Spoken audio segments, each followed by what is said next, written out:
ఏ atom అనేది ఎక్కువ ఉందో ఆ ఆటమ్‌ని ఫస్ట్ బ్యాలెన్స్ చేసేసి రిమైనింగ్ వాటిని తర్వాత చెయ్యాలి. సో, ఇక్కడ లెఫ్ట్ హ్యాండ్ సైడ్‌ని రియాక్టెంట్స్ అంటారు.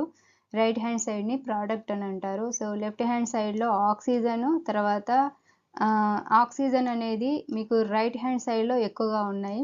సో, ఇక్కడ NO3 taken 2 times means oxygen 3 into 2 6 oxygen atoms plus H2Oలో ఒకటి ఉంది కాబట్టి ప్లస్ 1 టోటల్ 7 ఆక్సిజన్ ఆటమ్స్ ఉన్నాయి. నెక్స్ట్ లెఫ్ట్ హ్యాండ్ సైడ్‌లో 3 ఆక్సిజన్ ఆటమ్స్ HNO3లో ఉన్నాయి.